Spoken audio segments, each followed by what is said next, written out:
I should have known something was wrong when her mother smiled at me like she'd been waiting for this. Not nice to see you wrong. Worse, the kind of wrong that means someone else in the room knows something you don't. Her name was Ava, and for 6 years she had been my best friend, my favorite routine, and though I was doing an excellent job not naming it, the person I built most of my life around. We met because she insulted my sandwich. I was at a campus deli, holding what I believed was a perfectly respectable turkey melt, when she stepped beside me, looked at it once, and said, "That bread looks emotionally defeated." I turned, ready to be offended. Then I saw her smiling. So instead of defending my lunch, I said, "That feels aggressive for a stranger." She shrugged. "I'm trying to help you." That was Ava. Funny without trying. Pretty in a way that stopped being useful the moment you noticed it. The kind of person who made every conversation feel like you were already halfway into an inside joke. After that, we kept running into each other. Then we started arranging to. Then, somewhere between study sessions, late night drives for fries, and texts that began with absolutely nothing urgent, she became the first person I wanted to tell things to. Good things, bad things, stupid things. If something happened, Ava usually knew within the hour. Naturally, everybody around us was insufferable about it. My sister once watched us argue over movie rankings for 20 minutes and said, "This is either romance or a hostage situation." Ava laughed. I laughed too. Then, like always, we moved on without examining anything. That was the habit. If I'm being honest, I came close more than once. There were dates where I caught myself thinking, I can't wait to tell Ava about this later, which is not a healthy thought to have while sitting across from another woman. But I never pushed at it. Because Ava was the most stable thing in my life, and asking harder questions felt like volunteering to ruin it. So I did what I always did instead. I showed up. That was how I ended up at her family's house on a Sunday afternoon carrying a bakery pie, 2 grocery bags, and a folding chair she'd left in my trunk 2 weeks earlier. Her younger brother had a graduation party that evening. Ava texted me that morning, "Please come early. If I hang decorations alone, I will become a criminal." So I came. She opened the door with tape stuck to one wrist and 3 balloons tangled around one arm. "You're late," she said. I'm 4 minutes early." "You're spiritually late." "Interesting? Is that diagnosable?" She stepped aside and let me in. Only in men. Her house already smelled like grilled food and vanilla candles, the very specific scent of a family trying to look organized while quietly losing control in 3 rooms at once. I handed her the pie. She glanced at the bakery box and raised one eyebrow. "You didn't make this." That accusation feels personal. There's a price sticker on it. I looked down. I wanted to support local business. Ava laughed and took the box.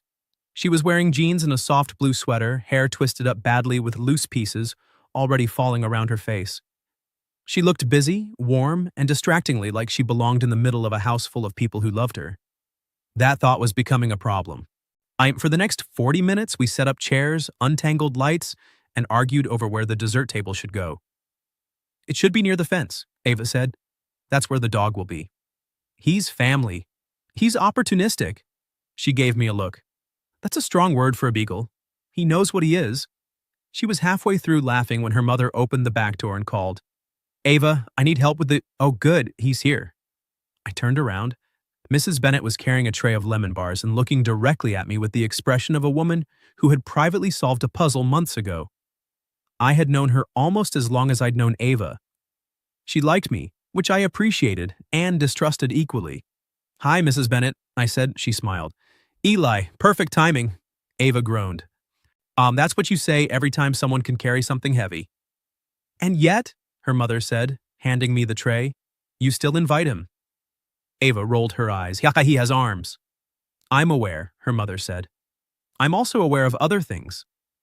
That line went by too fast to catch properly, or maybe I caught it and refused to inspect it. Again. By sunset, the backyard looked good. Lights overhead, food lined up, music low, family scattered into little islands of conversation. I was carrying paper plates from the kitchen when I heard Diane say, "There he is." I looked up. She was standing near the back door with two of Ava's aunts and one glass of wine too many to remain fully filtered.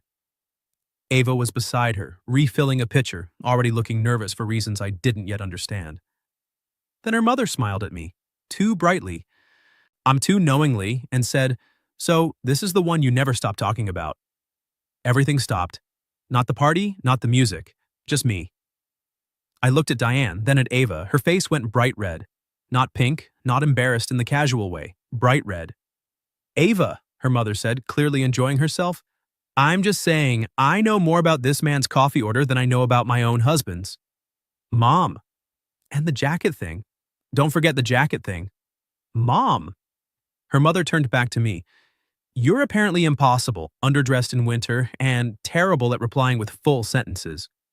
Also, she worries when you skip lunch." One of the aunts made a sound that was way too interested. Ava set the pitcher down too hard. "I need to go somewhere else now." She vanished into the house. I stood there holding paper plates like I'd been hit by decorative lightning. Because the worst part wasn't that her mother said it. It was the fact that Ava looked mortified because it was true. And once that hit me, every small thing from the last year started rearranging itself. The way she noticed when I was tired before I said anything. The way she remembered everything. The way she got quieter whenever I mentioned another girl. The way no one in her family seemed remotely surprised except me. Diane looked at me over the rim of her glass and said, much gentler now, "You might want to go after her." That was the first smart thing anyone had said in the last 30 seconds. So I set the plates down and went inside. I found Ava in the laundry room off the kitchen, which was somehow exactly where she'd go, small, quiet, temporary, on just enough privacy to recover without looking dramatic. She was standing with her back to me, arms folded, staring at a shelf full of detergent like it had personally betrayed her. "Ava." She didn't turn around. "Your mother is a menace," she said. "That feels true. She's also never speaking again." I stepped into the doorway. "She really talks to you about me that much?" That finally got a reaction. Ava closed her eyes, not dramatically, just like she was already tired of the answer. Then she turned around, face still flushed, and gave me the kind of helpless look people only wear when denial has officially become useless. When she spoke, her voice came out low and very steady. "I really wish that wasn't your first question." I stared at her. She looked down once and then back at me. And in that cramped little laundry room, aunt with the dryer humming and a graduation party happening one wall away, my best friend said, "Eli, you cannot actually be surprised by this." The dryer clicked off behind her. Neither of us moved. Ava stayed in the middle of the laundry room with her arms folded, still pink from what her mother had done to her in front of half the backyard. I was in the doorway trying to catch up to the fact that the one person I had been carefully not examining for years was apparently the person her entire family had already figured out. I cleared my throat. "Okay." She gave me a look. "That sounds bad." "No, it sounds like I'm trying very hard not to say the wrong thing." "That would be a nice change." Despite everything, I almost laughed. That helped. A little. I stepped farther into the room and said, "You're right, I'm not surprised." Ava blinked. Why, not dramatically. Just enough that I could see the answer land. "I'm late," I added. "That's different." Her shoulders eased by about half an inch. "Those are not the same thing," she said. "I know. Because if you're about to tell me you had no idea I'm going to need a new family and maybe a passport." That got an actual laugh out of me. Then I told her the truth. I think I knew there was something here. I just kept calling it friendship because that was the safest version. Ava's face changed at that. Less mortified, more careful. "Safe for who?" "For me," I said. "Because if I was wrong, I lost you." She held my gaze. The party was still going outside. I could hear muffled music through the wall, someone laughing too loud near the grill, her father saying something about propane like it was a life philosophy. But in that little laundry room, it felt like the world had narrowed down to two people, and one conversation that should have happened a long time ago. Ava looked down at the floor for a second, then back up. "You really thought you could lose me that easily?" "No," I admitted. "I thought I could lose the easy version of us." That one landed exactly where it should have. Her expression softened in a way that nearly ruined me. Because that was the real fear, wasn't it? Not losing her completely. Losing the part of my life that had always felt the most natural. I leaned against the doorframe. Do you want to know the embarrassing part? That depends. Is it embarrassing for you or for me? Mostly me. Then yes, obviously. I smiled. Every time I dated someone, I ended up comparing them to you. Ava stared. I kept going. Because stopping there would have made me sound less stupid than I actually had been. I'd be on a date with someone perfectly nice and think, Ava would hate this restaurant. Or Ava would have answered that joke faster. Or I can't wait to tell Ava about this later. Her whole face changed. The embarrassment was still there, but hope had started pushing through it. That, she said quietly, is an absurdly unfair thing to tell me now. I know. No, seriously. You do not get to say that after I got exposed by my own mother beside a tray of lemon bars. That's fair. And the jacket thing? She asked. I frowned. What jacket thing? She closed her eyes. Oh, this is humiliating. Ava, you wore that old green jacket all winter even though the zipper was broken. She looked at me like she couldn't believe she was saying this out loud. I talked about it because I hated it. And because it was yours, and because apparently that mattered to me more than it should have. I laughed under my breath. She pointed at me. Don't. I'm not laughing at you. What then? At the fact that your mother has been tracking your emotional spiral through outerwear. That got her. She laughed once, covered part of her face with her hand, and for the first time since I walked into the room, she looked less like she wanted the floor to swallow her whole. And once she laughed, the rest came easier. Not easy. Just easier. I stepped closer. Ava, she lowered her hand. I should have figured this out before your family did. A tiny smile. That bar was not high. I should have figured it out before your mother did. Still not high.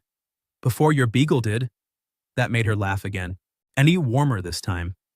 Okay, that one hurts. Good. I'm trying to recover dignity. You don't have much to work with. Fair. We were close enough now that I could see the exact second she stopped bracing for rejection and started listening for what came next.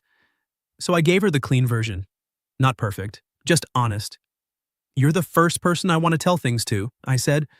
You're the person I look for in every room. And whatever I kept calling friendship to make myself feel safe, it stopped being only that a long time ago. Ava didn't say anything. She didn't need to. The look on her face told me she had wanted those words for much longer than tonight. How long? I asked softly. Ava's mouth curved just a little. That's a rude question. Probably. She leaned back against the dryer. Since your birthday last year. I frowned. The one where my cake collapsed? Yes. That was not my best event. You spent the entire night making sure everyone else had food before you got any. Then you sat on the kitchen floor and fixed my heel with duct tape. She lifted one shoulder. It was annoying. I fixed your shoe, that's romantic now? With you, apparently everything had to sneak up on me sideways. I smiled. That sounds inconvenient. It was. There was a pause, not empty, full in the best way. Then Ava asked the one question that actually mattered. So, what happens now? I could have joked. Old me probably would have. Instead, I said, now I stop wasting time. And then I kissed her. Not in a dramatic movie way, not like I was trying to prove anything. It felt warm, certain. I'd like the answer had been there for years, and both of us were finally done pretending it was complicated. When I pulled back, Ava stayed close enough that our foreheads almost touched. Well, she said softly, that makes the lemon bars worth it. I laughed. Is that your takeaway? No, my takeaway is that my mother is going to be unbearable. She already is. She's going to look at me over breakfast tomorrow like she personally invented love. She kind of did invent this moment. She did not. Her timing was aggressive but effective. Ava smiled against the last inch of space between us. You are never taking her side again. No promises. That earned me a light shove and another kiss, quicker this time, like she was checking whether it still felt as real as the first one. It did.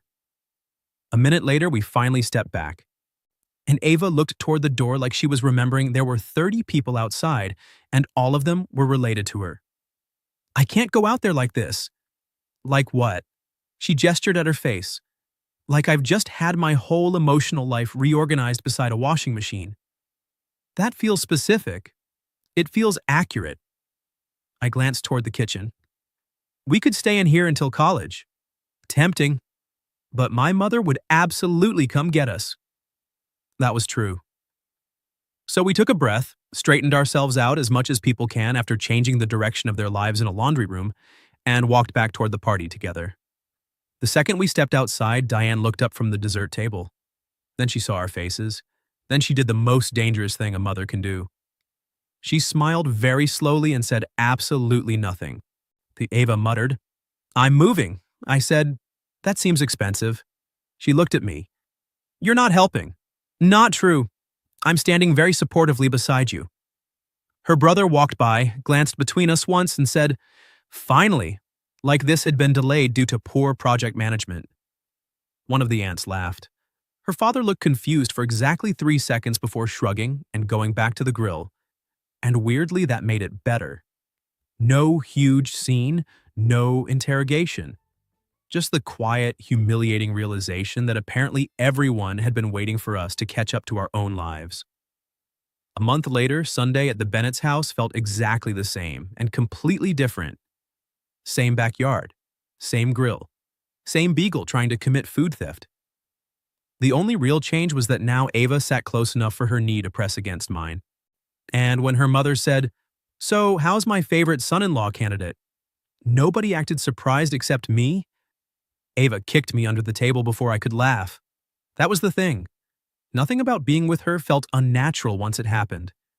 It felt like I had finally stopped mislabeling the best part of my life.